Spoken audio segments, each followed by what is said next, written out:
trustee meeting of the Land Bank to order. First thing, order of business is consideration of the Land Bank minutes for August 5th, 2014.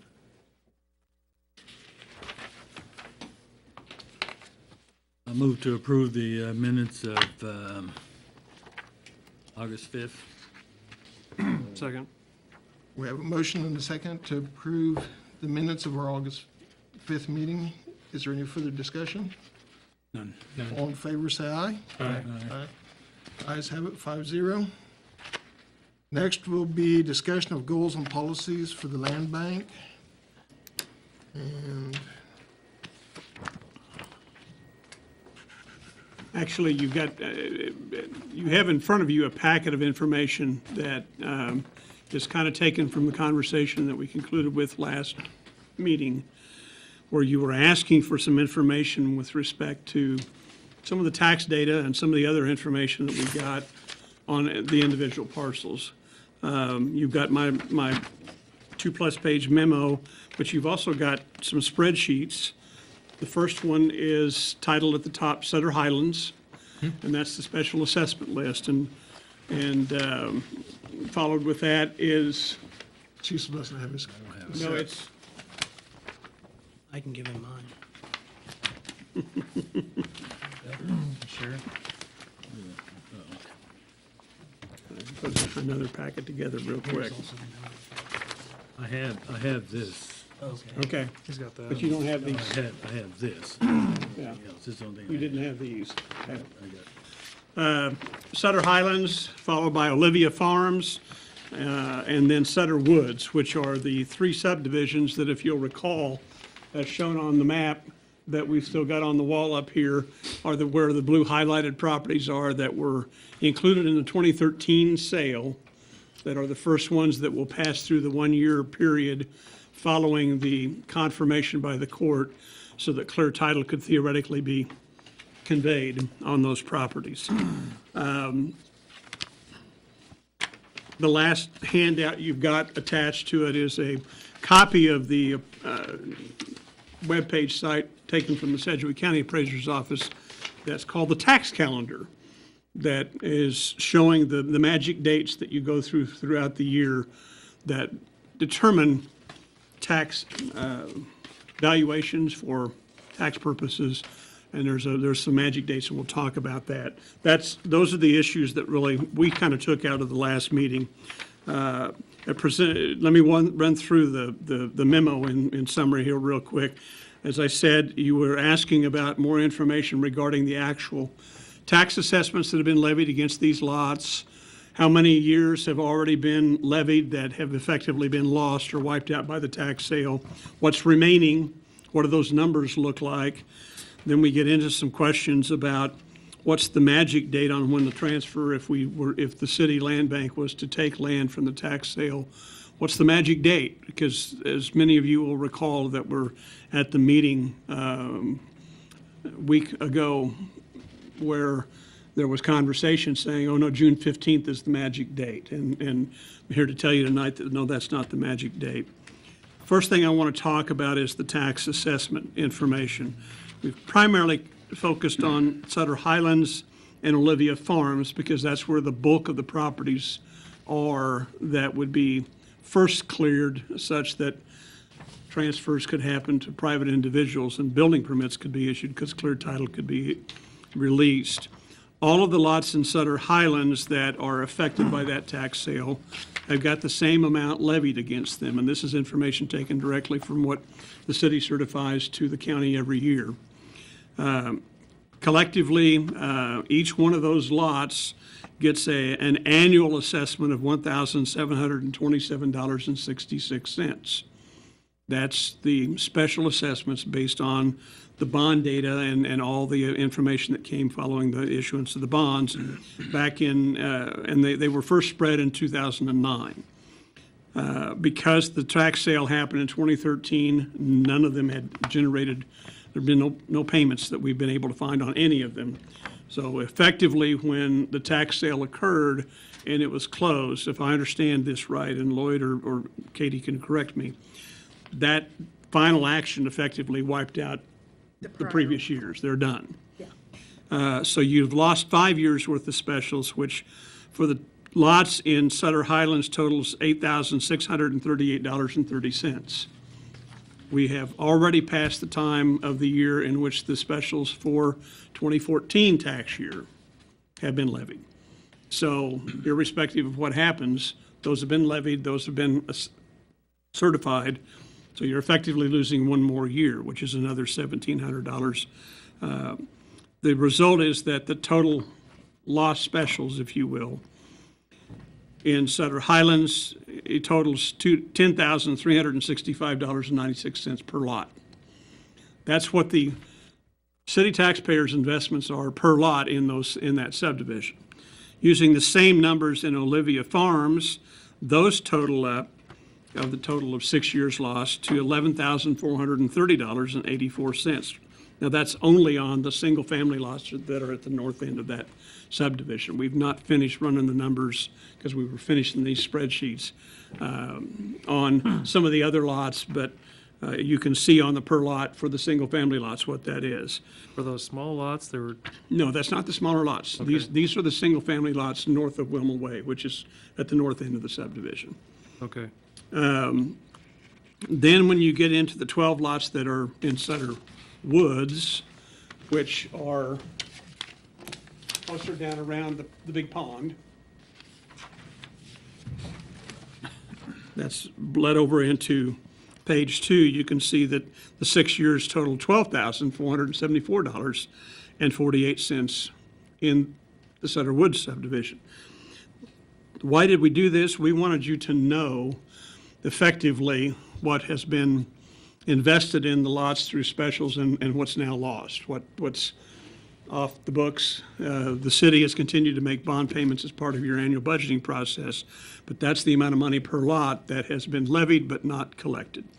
And then you've got the numbers there, both in the spreadsheet and my narrative, of what's remaining in the remaining 14 years, beginning in what would be assessed in 2015 until the end of the 20-year bond term, how much is left on those.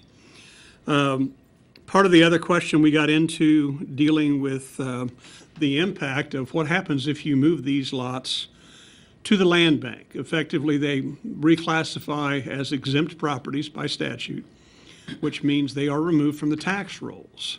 And if you'll recall, part of the conversation we had from the county commissioners were concerns about what impact would that have on the total assessed valuation, and it could result in massive impacts on mill levies and whatnot.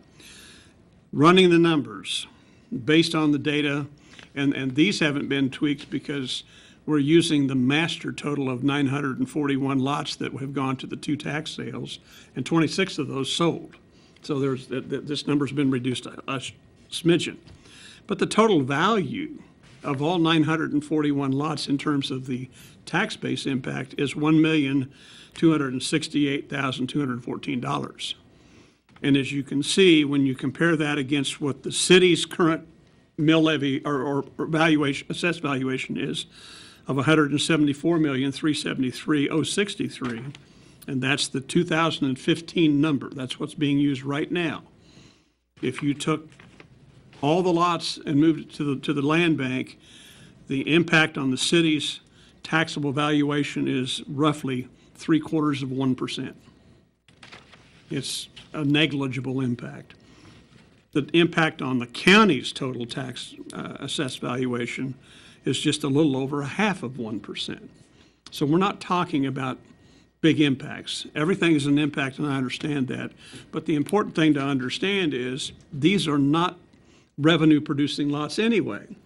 So in the budgeting process, both the city and the county are having to budget for contingency reserves to cover the delinquencies and the unpaid revenues. You remove all this property off that roll, it should reduce the amount that you have to budget and plan for in terms of non-producing properties that don't pay their taxes.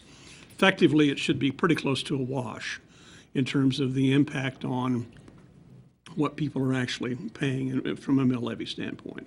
We're not talking about anything that's going to upset any apple carts. This is not a 10 or 15% loss in values or anything like that. I don't know what people have been telling folks. I don't know what you may have heard of the impacts this could have, but the raw numbers actually show it's pretty negligible. So now, the next part we talk about is the timing of when it occurs, and there is some impact with that. The magic date is January 1. That's the date by law that, in theory, the property is frozen based on how it exists at that point in time and everything else that happens in determining value. This is true on your own property as well as everything else, is predicated on how conditions are on that lot of January 1. We've had this conversation with people in the past that bought a lot and didn't take out a building permit till February. Finished the house and moved into it in November. Got their first tax bill and there's virtually no taxes. That's because of January 1 of that year, it was a vacant lot. Now, the next year when they get the tax bill, it's going to have the house on there then. But nothing changes for tax purposes in that year. And for the sake of discussion, 2014, it's how property existed on January 1, 2014. That's set the values that you've used for setting budgets for 2015 and moving forward. You have there the dates from beginning to end of how it impacts into individuals. January 1, the values are, the property is theoretically frozen. That's what becomes the value. March 1 is when the appraiser's office has to get the notices to the property owners. That opens up to where owners can begin to contest those values through appeals or hearings or whatever they're going to do. June 15th, you'll recall that was the date Rebecca threw out. That's the day that the county clerk or the county appraiser certifies to the clerk the values that are used in determining the budgets. That's that first big magic date in terms of starting that process, but the real magic date's January 1. Keep that in mind. July 15th is when the county clerk then has to certify the abstracted values to the state. August 25th is when we've got to certify budgets to the county clerk. November 1 is the date that the clerk is supposed to, no later than November 1, they certify the tax rolls to the county treasurer. No later than December 15th is when tax statements are sent to the property owners with first payment due on December 20th. In the packet, I've handed you out that tax calendar from the Sedgwick County Appraiser, which shows those dates, also gives the statute citation of where that date comes from by law. This is not stuff that's made up and is flexible across various counties. This is statutory. It's applicable to everybody. So based on the conversations that we've had, particularly with the county appraiser and with respect to what impact this would have on both city and county operations, particularly in managing property, it appears the magic day would be to, if we're going to take a transfer, to try to do that as close to or on effective January 1 as we can always possibly make can. it effective as of January. Pardon me? We could always make it effective as of Yes. January 1st, even if it took a little while after to record a bunch of deeds. Right. We'd just have them dated January. But that then, once that occurs, by statute and the land bank statutes that you've had copies of in the past, when you move property into the land bank, it classifies as tax exempt. Why move away from that?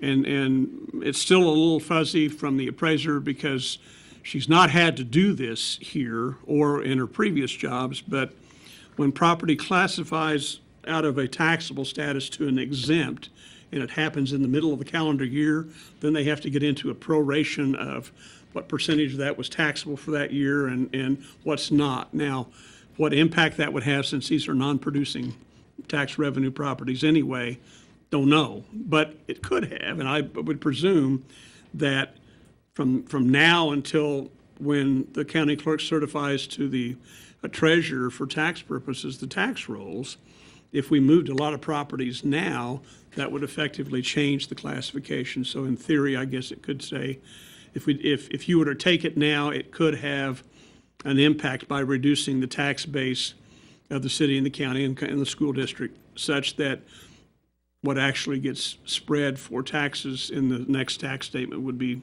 reduced if we did it now, but it would be prorated and it would be a mess. I think for the sake of discussion, it's the easiest thing to just move forward with the idea that at the earliest, we would talk about moving it from the county to the land bank would be effective 1/1/2015. That's just me thinking out loud. So that's a lot of the information that we've gathered. It gives you an idea of a little more detail of what's actually on a per lot basis in some of these subdivisions so that you know. Now, I've also got larger blow-up copies of each of these subdivisions. I've got Sutter Woods, Sutter Highlands, Olivia Farms, and then we also, this came from the county's GIS operation. Troy Livingston did this, and he also printed me out the Dark Hargraves edition, which is the land up north that's actually east of 77, because there's a handful of lots that are left up there. Most of those, that's where most of the lots that did sell sold.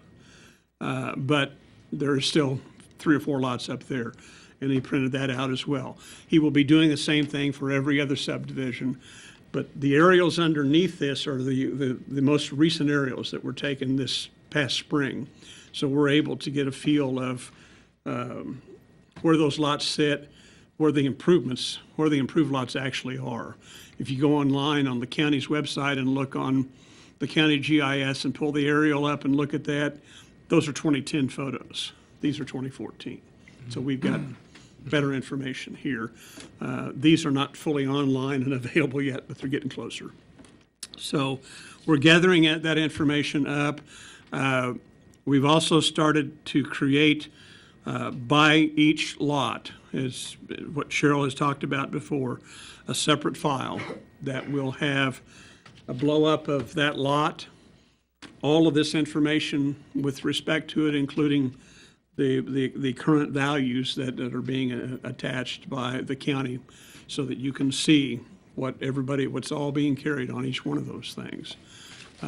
So that at any point in time, you can say, well, what about this lot? Well, we can pull that out and look at that lot. So all of this was intended primarily to give you a little more information with respect to the investment the city is carrying on these, what we've got remaining, particularly with respect to the specials that can be levied in the future. The idea is, at least in my mind, is break that into 2 lumps. What have we already lost? That's the actual cash investment the citizens have made in covering those specials. That'll give you an idea maybe to what you ought to do with respect to setting a price on those lots. Then the remaining amount of specials, if we take possession of them on January 1, you've got those 14 years remaining that we then can use as a tool to figure out what plan, if any, do you want to use with respect to other incentives you might use with those specials into the future. The idea being, by setting a price and selling the lots now, you're helping to at least lessen the burden that taxpayers have paid, because the revenues coming in beyond what we'd have to budget for expenses would then go into a fund to help pay future specials, but in theory, at least you're recouping some of that in the sale of the lot. Now, whether you want to do it 100% or whether you're something less, that's up to you guys. And not all of these lots we know are going to be ones that would be saleable. We haven't gone out and done a eyes on the ground evaluation to look at them all yet, but we know some of them are going to be lots that, based on their configuration, may not be that attractive to do something with. Well, then we need to figure out what we're going to do with those lots. But we believe step 1 is to get them into the land bank's control so that we can then start making those decisions based on a lot by lot, case by case basis. So a lot of data, a lot of information. There's a lot of backup other information that we'll make available or have available to us as we move forward. Lloyd's got records that we're going to get access to, primarily with respect to the data that he had to gather in by subdivision, not down by individual lot, from I understand what you said. But, it'll help identify, okay, who are the people involved and what all was handled and how was that all covered with respect to what had to be turned into the courts, because the tax sale is actually a court process. It's not something that the commissioners just say, hey, go do it, because in this instance, the county counselor, once the commissioner said go, had to document and put all that information together with a lot of research on titles and a lot of research on records to be able to submit that to the judge, who then clears it to be put up for sale at the tax sale. And then once that's completed, that's got to be certified back for the final once it gets confirmed, and that's the term used, the confirmation of the court, which is the final order which authorizes either the sheriff's deed to be issued or it goes into the netherworld where most of this is right now. So that's where we are. Does the judge confirm that the tax sale was held and certain lots weren't sold? Okay, that's what I assume. Even if no lots are sold. Even if there's not sold, he confirms the He sale confirms the was sale, correct. held on a certain day? Yep. Okay, that's what I thought. That'd be the triggering date for a lot of things. And it's that confirmation date by the court decree that starts the 1 year timeline that runs. That was an issue raised at yesterday's budget hearing by the county commission. There was an individual that said, there's been people that have bought lots at this last tax sale that are reluctant now to pull a permit because they can't get a title to it. And the argument was that, why can't the county fix that? Well, They can get a title, they can't get title insurance. yeah. Oh, yeah, well, we can pass a deed, but the title companies won't issue insurance. But the 'Cause- title and company it's a decision, at least as we understand it, and I understand it, is being driven by the underwriters in the title insurance industry that's telling the local title reps, no, we're not issuing the title until either that 1 year has passed. Because the Unless you sale can can be identify the challenged. previous folks and get quitclaim deeds. Is that what theoretically you're supposed to try to find? If you can identify other people that might have been floating out there in the netherworld that I don't know. It's not that. It's that even assuming everybody who could potentially challenge the sale is a party to the tax foreclosure sale, they have 1 year after the sale to come in and say, you didn't do it right. You didn't, Okay. advertise it right, or, Yeah. because a technical violation can, The technique, yeah, and can trigger a valid challenge. So title companies, knowing that there's a full year in which anybody who had an interest in the property, they won't issue named or not, Yeah. might come in and challenge it. They're not going to issue insurance because they're not going to insure over that completely unknown risk. Which it means there's nothing that the county commission or the city commission No. can do about it, or even the state. or the state of Kansas. No. It's not, that's not our issue. Well, other than change the statute of challenge period Yeah. to a much shorter time. Yeah. But as long as it's a year, that kind of fixes the period for Yeah. all practical purposes for which you could get title insurance. And effectively, the challenge, You just Yeah. can't insure that. it's much like what I do on a day-to-day basis in the zoning world. If there's a challenge that arises and you find that there was a technical error in the procedural aspect, then the courts basically say, it But- didn't happen, start over. Yeah, but depending on those, in the zoning code, there's only a 30-day right. Well, that's true, yeah. And in this case, there's a year. Yeah. So you've got a 30-day trigger on zoning. But the effect is the same. Just Yeah, you- the you- effect you is can- the you can- same, but you've got a You can allow much the, longer you can allow the period of- decision to twist in the wind for a year rather than Right. only 30 days. Right.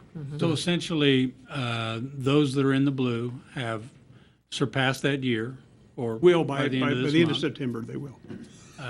They've surpassed the year, and they meet all the requirements to be sold, insurance, title, and the whole thing. Those that were in the yellow have until June of Effectively, 15 2015. before they are in that same category. However, we could take all of the lots that you've described into the land bank and just leave those in the yellow sit until June 15. Well, yes, And then we could advertise theory or that- market yeah. the ones that were in the blue.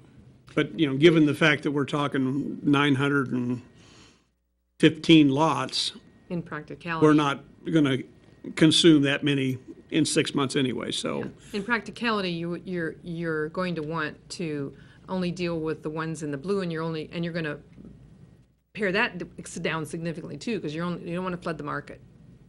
So you aren't going to want to put all 941 lots on sale right away. Phased development. You're going to do phased development, and so just getting it, the reason I recommend all at once, because I want that clock to stop on the specials. I want to be able to recapture as much of the specials as we're legally allowed to.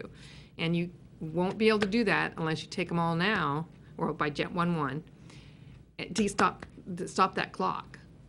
It's a financial issue. It's not about how much land in it and how much we can manage at once. We'll deal with that. Are you But it's the talking both the financial clock. blue and the yellow, or just the blue? All of it. All of it. Take it all, From because from a practical standpoint, the fact that we couldn't really sell the yellow lots for a Right. while, and the fact that when we took title to them, or the land bank took title to them, it's still within that year challenge period. If somebody challenged it, we'd just, okay, Yeah, write it say out, okay. you know, it wouldn't, you know, A, it's unlikely to happen, and B, if it does happen, we probably would it back. step aside and let that challenge play itself out. And the other factor is to keep in mind, you're talking 6 months from 1/1 to the end of June. And at that point, then, we don't have to worry about the color code. It's, any of the lots could be made available. And it's entirely conceivable by next summer that some of the conversations that I've had where individuals have approached have been asking about lots in areas that are not going to be available till next June anyway. So it's conceivable that you could move early on some lots that are maybe out of the 2013 sale. By the time we get to the point to really want to set something up to open up a next area, it may be in what came out of the 2014 sale anyway, because that's more attractive to the marketplace right now. So I wouldn't get hung up on that differential. Not if we're going to wait till January 1 anyway. We're not talking about that much of a difference. And in the meantime, it gives you time to plan, to further evaluate where do you want to move first, get input from the larger community and the other stakeholders in the community that might be interested in investing in that area to say, okay, if this became available, would you move on these? And you know, you may hear from them say, hey, we want to deal with this block of lots, but they're in the stuff that didn't come until the 2014 sale, and we're willing to wait till June. But so what? You know, to me, don't get hung up on that. We're talking about a timeline narrowing, and there's so much that's got to be done to prepare anyway. Part of the policies we talked last meeting about of, you know, what do you set as a sale price? What kind of performance requirements do you put on? What do you do with respect to future specials? Are you waiving them? Are we modifying them? Are you going to say no? They're full due and payable? Or what do you want to do with that stuff? There's a lot of questions, and it's going to take time for the group to get to a conclusion where they want to be on that stuff. You meet, even if you meet twice a month. It's going to take us a while to get to the point where you're comfortable with that and have had the time to get that exposed to the community, get what feedback you need to have to know, is this really where we want to step first with those policies, or where we go? So it'll take 2 to 3 months just to find someone to help you market properties, because you're going to need to go to the request for proposal project. And the request for proposal then takes time to get it out there, and then they have to present it, and then you make a decision. So that'll take 2 to 3 months, just that alone. What happens if none of them sell? At the end of if none of them sell, 2016, or what happens if we get to the end of it and we have all this land in a land bank we can't sell. What do we do with it then? Well, you can either give it away or convert it to some public Yeah. use. It remains indefinitely in the, It can remain indefinitely in a there's no land bank. time period for you to dispose of these properties. Once you acquire them, you can hold them indefinitely. I think you need to look at this as a 20-year goal. Yeah, don't think of Don't this think as in- short-term. No, I'm looking out in a 20, 25-year goal because nobody is going to pay $40,000 in specials. $41,000 on several lots. That's already paid $17,000. Nobody in their right mind, to begin with, would pay $58,000 in specials to begin with in the very beginning. And then today, the specials 1-1 going forward are at $40,000. I don't think. But some that- did. Some did. I don't think we're Some that did. far off the market because when you look at other subdivisions. Some did? Absolutely. Oh, yeah. You've The got- houses are already you've got- sold out there. There's a lot of houses that, Were there specials $58,000? yes, Yeah. yes. Yes. That's how it was originally set up. That brings another question. What are those folks that are paid $58,000 specials, if there were some, and I assume there were, when they come to City Hall and they say, I've paid $17,470 up to this point, what are you going to do for me? Nothing. Nothing. You come into this thing as like your whole fairness issue, and how do you rectify what happened here versus now? I mean, buyer beware. I mean, that's, fortunately to me, I kind of have to look at it. Here's another way, yeah, I've heard it discussed before, the concept of specials. The people who bought already have had the benefit of more years of using that infrastructure than the people who buy later on. So they've been living there for, say, 5 years and paying specials for 5 years. They've had the benefit of that infrastructure for 5 years. And somebody who comes in halfway through, say, a 20-year or a 15-year, say a 20-year period, and is only going to live there the last 10 years, then, you know, they should pay less because they're living there for a shorter period of time. The So that's other another thing way that- to think of it. that we've talked about, addressing that very issue of what do you do about the folks that already live in these subdivisions. Part of it is to recognize that if we do nothing and the lots just continue to sit there, they've got a potentially negative impact on the value of the investment that they've got. And that's going to hurt them, number one. Number two, they're contributing to the larger pot that's paying off those specials now anyway, because we're all collectively paying the bond payments from what we're doing in the annual budgeting process.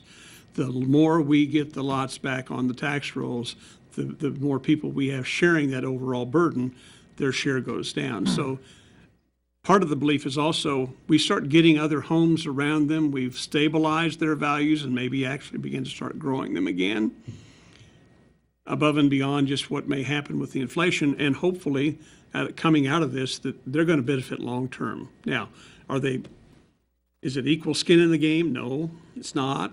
Never will be. But, you know, it's there's a lot of folks that across the country that bought at the height, and when the market fell out, they're not only were upside down, they're bankrupt. So there's a lot of things that you just can't control, and No, I part of that is understand. just fairness in life. The question's been asked, and I'm sure it will be raised again, so it's just information that needs to be disseminated. Well, I think to me, the important thing is for everyone to know, we're thinking about those things. We're trying as best we can to identify, how do you answer those questions?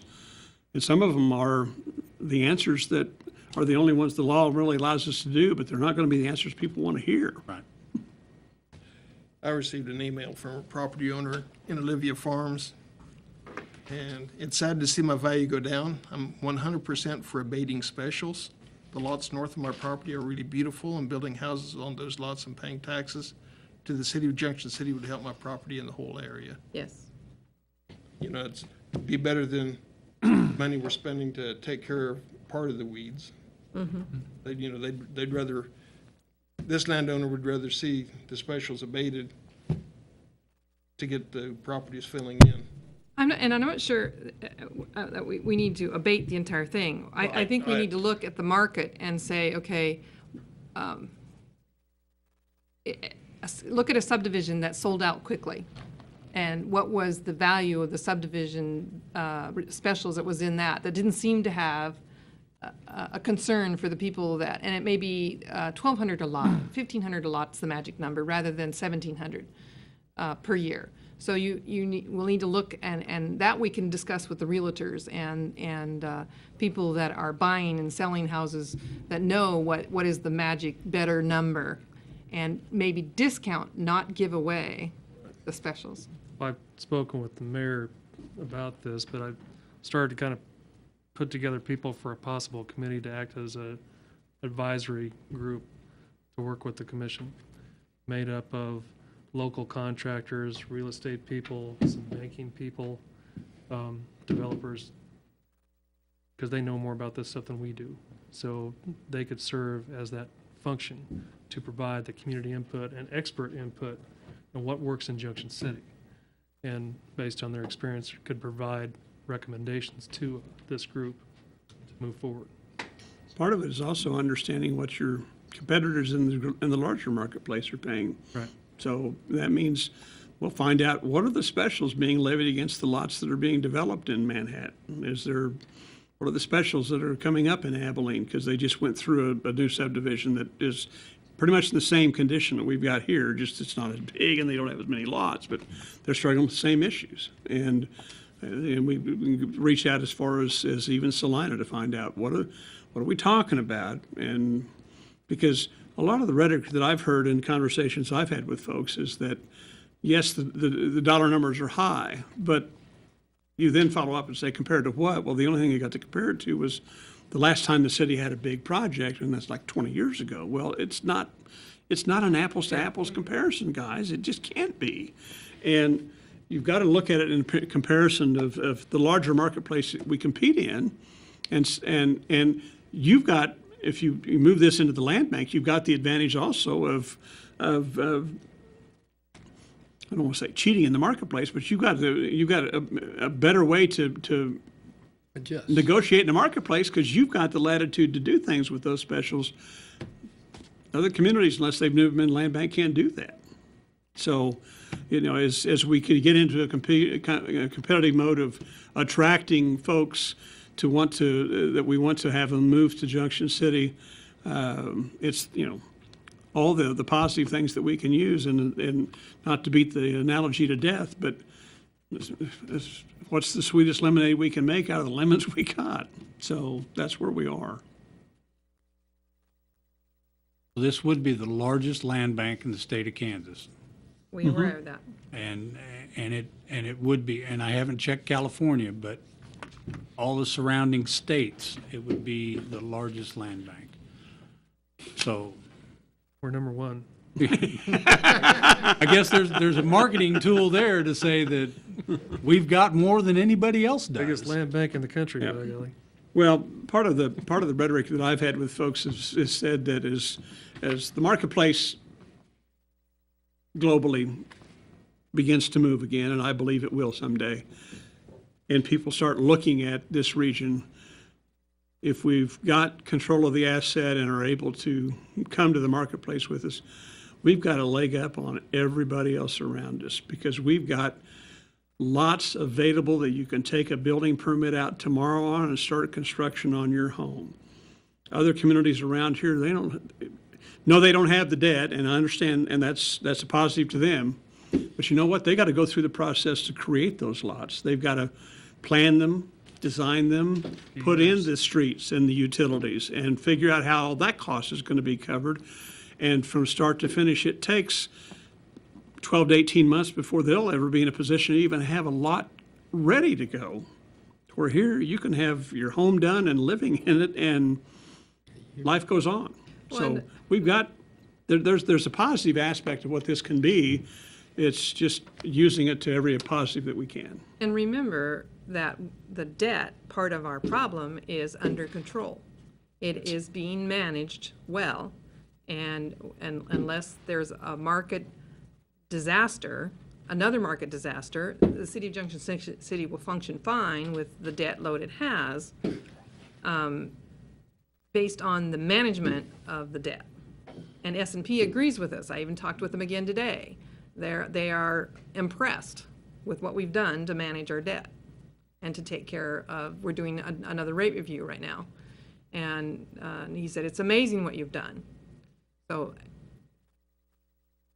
from the outside in, they're saying, you've done what you said you would do, and I think the same would happen with this land bank. We're going to take it, we're going to manage it, and we're going to do it in step by step. You're not going to, this isn't a race. And that's why I said you got to look at this as a 20, 25-year plan, just like we are in the debt. It's a 10-year, 15, 20-year plan. It's not something that you can just, and then veer off and go a different direction and veer off and go another direction. It's got to be set the plan and stick to it. And it's also don't get into a panic mode because someone walks in and says, oh, I'm willing to write you a check today at $100 a lot and I'll take 100 lots. No, that's cutting your nose off to spite your face. Set the plan and stick to it. So.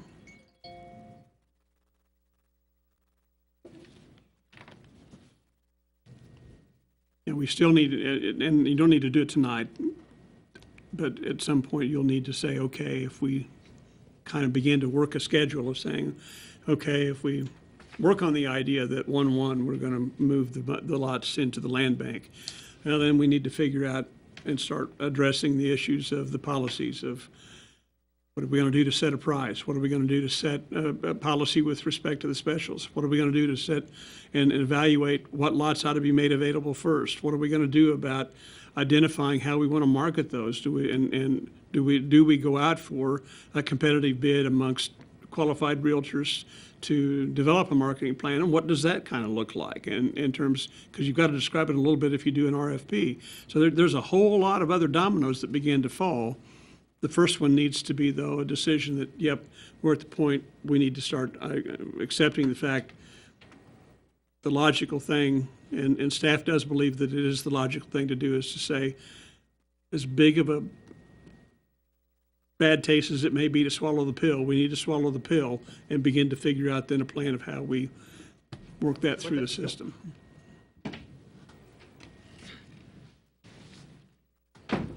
Well, I think your date, 1/1/15, is an important date. Yes. All the other things that we need to do prior to that, You can do 900 units, I think we need to move to that date. Yep. one for each subdivision. So the question to the commission, the trustee, is what do you want from us next? What kinds of information do you want? And we could start putting together a timetable of what we think we could accomplish things by, and target dates if you want us to start there, or what direction you would like us to assist you in helping this move it forward. We will continue to gather the data on each individual lot, not only what came out of 2013, but also 2014. So you'll have that available to you. But at this point, as Cheryl said, we need a consensus from the board to say, yes, let's start working on if the idea is, say, let's work on the idea that 1/1, we're going to take possession, that opens up then all the next steps that we need to start addressing, and we can get that start information and start building it. And you may then want to start talking about pulling in a stakeholders group to start working with us to structure some recommendations on what we do with that stuff. I think we ought to be working towards being ready by January 1st. Which would mean encompassing all those properties. Right. So that we can then establish a plan. If the county's willing to donate them to the land bank, we ought to be ready to accept them January 1. Okay. I know Lloyd will be celebrating because that means you don't have to put them up for tax sale again. Not for 2 more years, and I'll do another one. exactly. Yeah. Not these. But for these, not Not these. these. That's a whole big chunk gone. And the tax notice that came out in the paper, you won't have to No. relist these once they're in the land bank either. That'll save you 5 pages. It's really a win-win all the way around, not as far as county, city working together on it. Needs to be done. And then I think the next step is for us to go ahead and draft you a calendar of the way we see things may be occurring, That would be a good plan. okay? Do you have some ideas of an advisory group that we might begin to try to pull together? Do you want us to? Yes. Okay. I would think the next step would be to get that to us so we can start helping to coordinate, to at least pull that group together, give them this information, let them see the larger picture of what's going on, and begin to put some structure to what you're asking of that group to advise you on. Wouldn't it be They do. appropriate for us to ask if any people are interested and/or you guys are just going to appoint? I mean, what are you going to do for that group? You're just going to appoint people to be a subcommittee, an advisory group? That's kind of what we do with the animal control. Yeah, exactly, I had a your list point. of people that I wrote out and just called them and they said yes. I should point out that I think if you have a formal advisory group, that would be subject to open meetings as well. So Yes, any would be. meetings you Right. have Right. would have to be posted as Yep. public meetings. I agree. I know you're not suggesting otherwise, I just want to remind you City of it. staff would be running the While you're meeting, attorney. so Yeah. staff would be running the meeting anyway. Right, but it would be a Trustee staff. public meeting. Right. Trustee You don't staff. have to televise every public meeting, but it would have to be open to the Right. public. Yes, yes.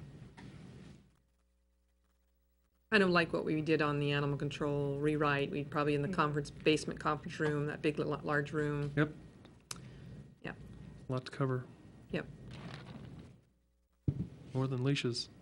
Yeah. And if you've got other topics or questions that we need to address within that process, please let us know as soon as we can. We're trying to make sure we've kicked over every rock and shaken every bush to get what out is going to come out, so we can give you the best amount of information that we possibly can, because we know, yes, we're not the first one to do a land bank and process it. We'd just be dragging the biggest elephant behind us in the wagon. So, Well, my biggest concern is that for the next 25 years or so, the city's in the real estate business, and the idea of having a committee made up of those subject matter experts would greatly help guide that in the right direction. I don't think we can do it without the subject matter experts, so moving forward with that is critical Okay. to the whole process. but then if we target then the next meeting to be ahead of your next city commission meeting, Ready for we appointments? we could have some structure of the kinds of folks and expertise we'd put on that committee, and make sure we've kind of articulated the topics or questions that they need to address. And Submit names to the mayor That would be fine. and then get the, that, I don't know, Katie, do you want a formal motion of that, or would just Oh, I think a consensus of the board to say, This yes, is move forward fine. with that? If they decide to create a committee, I think we'd probably do that by a formal motion. the Okay, next meeting when you're ready to, And, determine, how those people are going to be appointed. how many and. Maybe, and kind of, what. Could be ad hoc because it may, It can be ad hoc. You don't have to say it has to be so many people, but I think you'd at least want to cover like, whatever areas of expertise, finance, real estate, Finance, real estate, right. whatever, so. okay, okay. we'll get that ready for the next meeting and start working on a development calendar. Okay. And our next meeting will be 6 o'clock on September September 2nd. 2nd. Yeah, second. If you want to send it out, Mr. Jim. Yes, sir.